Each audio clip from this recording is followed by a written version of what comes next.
Hello and welcome to this video where I'm gonna talk about the 6 games that makes my nostalgic juices flowing. Yeah, that title is a work in progress. These are the 6 games for whenever I play them, I just get transported back to a more innocent time of my childhood. Before work, before bills, before all the annoying adult stuff. So yeah, let's just have a trip down memory lane and let's start off with the first game. And for that, I'm gonna take you back to an early December morning in 2001 on my 7th-year birthday. And my parents got me this very console. Yes sir, a green Game Boy Color. And with it, and this very console, exactly, like, holy crap, that's probably older than some of the people who are watching this. And yeah, with this console I got 2 games with it. The first game I got was the Super Mario Deluxe version for the Game Boy, and the second game, the actual game that I'm going to talk about, is, you probably saw it a bit there, Pokemon Blue. Holy crap. Like, I know it, and we are sitting probably in the blue light just because it fits. Yeah, this game like consumed my childhood, and it was so wonderful, like the addictive nature of walking around capturing these cool animals and training them and getting them to evolve. Just so a great freaking idea. And even though like I'm from Denmark, I was a small Danish child. I didn't know a word of English when I was 7 years old, and this game is in its entirety is in English. So everything was like a test. Like, you just went around, tried to talk to everyone, figuring everything out and walking. I mean, it was crazy. And it was also like one of those games you would bring to the schoolyard, and you would ask people, hey, how did you get past that? And hey, where did you get that fly move? And all that stuff. Like, holy crap. This, I mean, the memories, even like just the music when walking into different areas, like in the Lavender Town or Pallet Town, everywhere, like the battle music as well. It's just hits right in that nostalgic vein that I'm gonna that I really need. And yeah, good old Pokemon Blue. I still play Pokemon on a not so regular basis. I think the last couple of Pokemon games has been kind of disappointing, but this one, like, my favorite generation has and will always be Gen 1, because that's what I grew up with. And yeah, the Game Boy was one of the first consoles I ever had. And the second console I think I got was the PlayStation 1. And for that, I had so many games that played back then. Like, I played all like the Disney games, which were fun. And the Tekken games was also like fucking great. But there are 2 games especially that are like just near and dear to my heart. And this one is, yeah, it's probably hard to see. This is the Harry Potter and the Philosopher's Stone for the PS1 in a cracked up Spyro case, because this was a game I traded with a buddy and he had lost the original case. So all I got was the bloody cracked up Spyro case, and I still have it all these years later. But again, this is one of those games that is just wonderful. Like the music again, like I'm probably going to talk about music and sound effect with all these games, because that's just such a big part about the nostalgia factor. And also, again, with me being a young Danish child, this was one of those few games that actually had a Danish dub, so I could follow along with the story. Granted, I was also a fan of the movies, so I also knew, like, compared to that, what the hell was going on. But it was just so great to actually understand the characters, and the Danish voice acting is not great, but it's still, there's something so charming when Dumbledore starts talking to you there in the opening, and the music, and again with the sound effects, the sounds of the spells, the doors opening, like the little I can't even make that noise properly when you succeed at something. And yeah, and the weird fucking faces are like burned into my mind, like Hagrid's fucked up, like I can't even, like what is that? That's nothing. But you know exactly what I mean if you have played it. It looks like someone has squished his face inward, and it's like, again, yeah. And there's a sequel to it that I didn't play as much as a child, but it's also like just still very, very fun. And add that to the bonus of like the whole story of the crack case of a game that I traded with my buddy. It's like, yeah, I don't know. Again, when I put this on, the game is relatively short. I think you can beat it in like under 5 hours. And yeah, there's been days where I just put it on and played for hours, and I could see like, oh, I'm almost halfway through or more. Like, holy crap, time just flies by. Like as a child, again, you would walk around every corner of the castle and explore. And you go back to early eras to see if you can miss secrets. There are like bookshelves you can walk into, and some of them will have like wizard cards or secret beans somewhere, like the multi-flavor beans. And yeah, just this was just a wonderful good time. It's also one of those games that pretty much everyone played at my age back then, so I could talk about this game to pretty much anyone. So yeah, wonderful game. All right, another game that probably hasn't aged as greatly, but there's still just something about it. And it is the Spider-Man for the PS1. It was also released for the Dreamcast. I found that out like a couple of years ago. I've been meaning to track down a copy of that. And this game is, again, just so fucking great.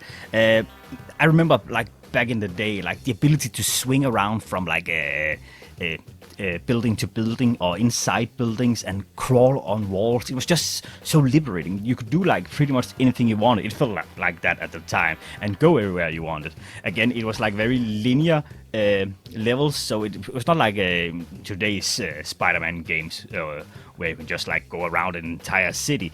But still, like it felt like nothing was not allowed. Like go to a building and find like a hidden comic book and swing around and hit enemies. Like the combat is very simple. There are like a couple of special attacks, but they are not like something like super cool or something. Something you can get like a couple of boxing gloves, and you can make like a shield that explodes and shoot off like the web ball. And yeah, and again, this is again the soundtrack. And just also like I can remember about even back in the day, like there's an early scene where Spider-Man has to enter like this office or building or bank. I guess they can be both.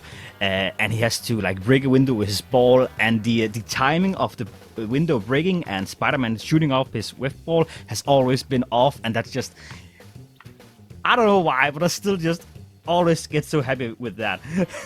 I would love to play the Dreamcast version to see if the timing is also off on there, but who knows. And yeah, and we get to see so many iconic enemies from Spider-Man, like Venom, Scorpion, and Rhino, and so many more. Even like, kind of spoiler alert, but the game is like fucking old, as like I am. So you even get to see like a symbiote version of the Carnage symbiote and Dr. Octopus that you have to like escape from at the end of the level, or like end of the game, which is like such a cool idea. You don't get to fight it. It's more like this, oh, I have to web shoot. That's how you say it, and try and get away from it. But still, like the concept is so great. I don't think we've ever seen that in any of the comic books. And yeah, Spider-Man for the PlayStation 1. There's also a sequel that I actually haven't played. I have it, but I haven't played it. I think that's like what all game collectors like. That should be the national anthem for all game collectors. I have it, but I haven't played it. And next up we have Rayman 3 Hoodlum Havoc. Holy crap, this is one of the most beautiful games you can imagine. Like, I'm probably showing footage from the HD version for the PS3 of this, and yeah, I originally also played this on the PS2, but I couldn't find my PS2 copy, so I put down my Xbox copy of this game. Like, hope it's fine. Like, the world of this game is so freaking beautiful, and the imagination it must have taken to like just build it around. And again, a soundtrack that is so soothing and beautiful, and just I could listen to that just to like chill. And yeah, holy crap. Of course you play as Rayman in this game, and you have like standard 3D platformer, but you also have like the Rayman spinning his arm around, or like hand around and shooting with it. But you can get these like power-ups that there's like a time limit to using, and they can also be very fun to use in combat, like one that shows off like a twister that can shrink down enemies, but also be used to traverse the environment to like make some mushroom or pedestals go down. You can also get like some big metal gloves that makes enemies like a fucking breeze, and also can break up doors, and a rocket launcher hand, and a helicopter hat, and one of my favorite one on the cover is the what do you call it? It's almost like a bear trap that he can like shoot off and like electrocute enemies with. That is fucking great.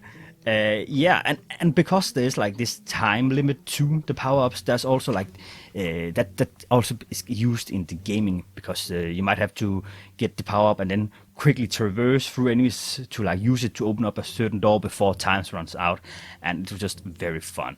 And as I've said, like the monster designs are very cool and unique, and the levels are just so fucking beautiful. I could like look at it forever. If you can not track down a physical version of this, I think you can maybe still get the HD version on the PS3, which you should get.